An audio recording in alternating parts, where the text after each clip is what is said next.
नए भारत का नया कानून अब देश में लागू हो चुका है। इसी के साथ वर्षों से चला आ रहा अंग्रेजों के समय का कानून खत्म हो गया है।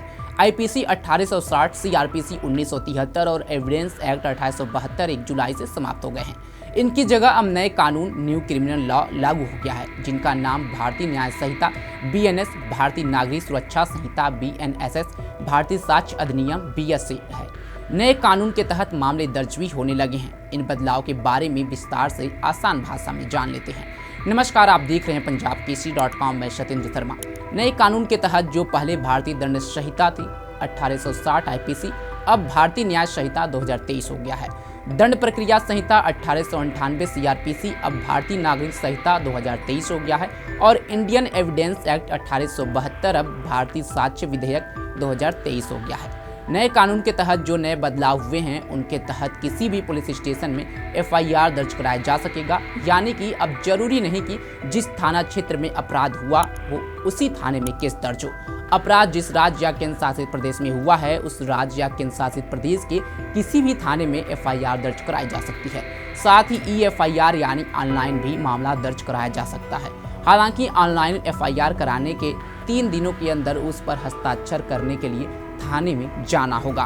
पुलिस को 90 दिनों के भीतर किसी पीड़ित को उसकी केस की जानकारी देनी होगी। पुलिस बाध्य होगी कि ये बताने के लिए किसी केस पर अब तक कितना काम हुआ है। 90 दिनों के भीतर ही चार्जशीट भी दाखिल करनी होगी।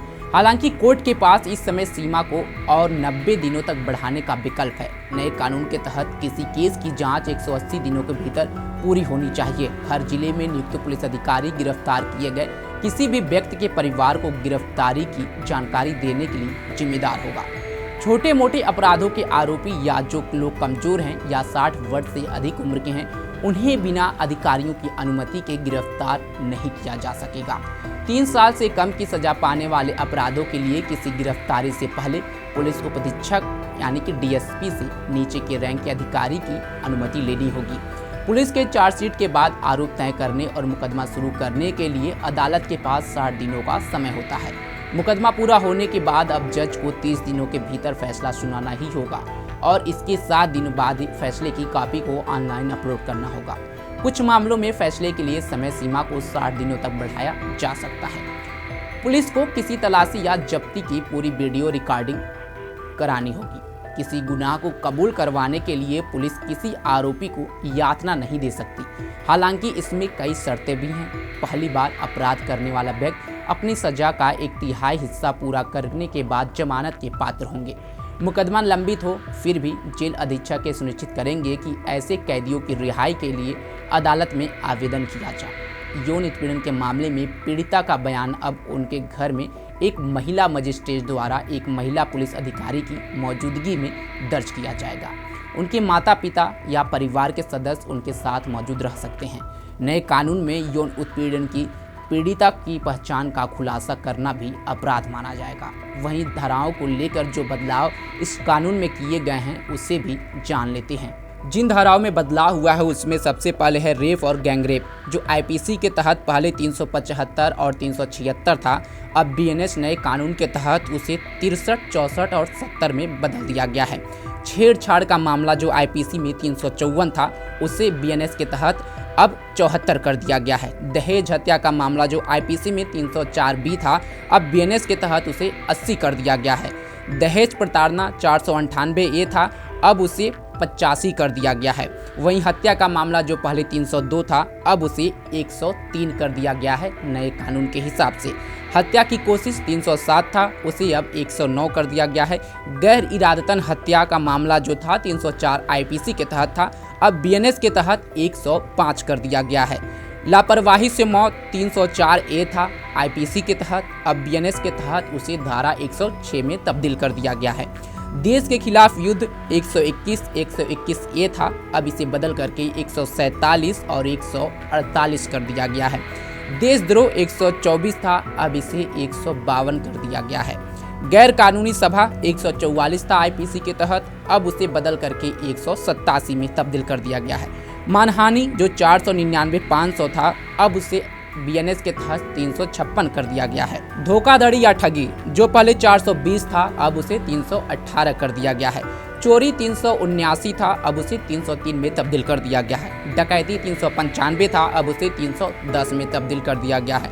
और लूट पहले 392 था आईपीसी के तहत, अब उसे बीएनएस के तहत बदल करके 309 कर दिया गया है। वहीं सबसे बड़ा बदलाव जो हुआ है वो मॉब लिंचिंग को लेकर के हुआ है। देश में पिछले कुछ सालों में मॉब लिंचिंग का मामला तेजी से सामने आया था। आईपीसी में मॉब लिंचिंग का कोई जिक्र नहीं था। अब इस नए अपराध के लिए उम्र कैद से लेकर मौत तक की सजा नए कानून के तहत है। इसका जिक्र बीएनएस की धारा 103(2) में है।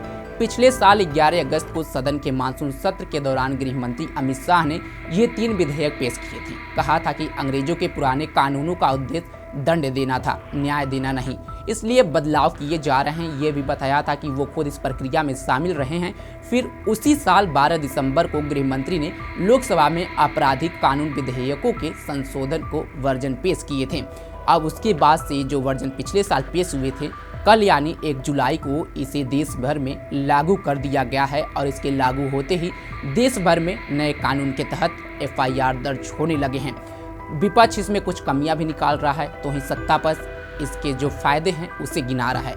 लेकिन कहीं ना कहीं अंग्रेजों के ज़माने से जो वर्षों पुराने, कई सौ साल पुराने कानून देश में चलते आ रहे थे, उससे कहीं ना कहीं अब देश को छुटकारा मिले हैं। और जो लगभग 500 से ज़्यादा धाराएं थी, इस नए कानून के तहत उन धाराओं में भी कमी आई है। अब देखना होगा कि सरकार के तरफ से ये जो नया कानून पेश किया गया है और इसमें न्याय की बात कही गई है, तो किस तरह से लोगों को न्याय मिलता है। और क्या जो पिछले सालों का देश में रिकॉर्ड रहा है, कई सारे केस अभी पेंडिंग है और कोर्ट का चक्कर लगाना पड़ता था, साथ ही तारीख पे तारीख, तारीख पे तारीख, तारीख पे तारीख मिलती थी। तो क्या नए कानून के तहत अब जो अपराधी हैं और जिनके ऊपर केस दर्ज होते हैं और जो अपराधी नहीं हैं, झूठ के केस में फंसे रहते हैं, क्या उनको अब तारीख पे तारीख, तारीख पे तारीख, तारीख पे तारीख नहीं मिलेगी? उनको जल्दी ही न्याय मिलेगा।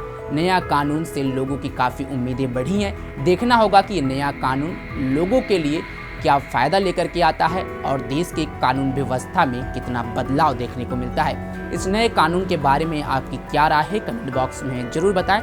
तमाम खबरों के लिए जुड़े रहें हमारे साथ और देखते रहें पंजाबकेसरी.com। धन्यवाद।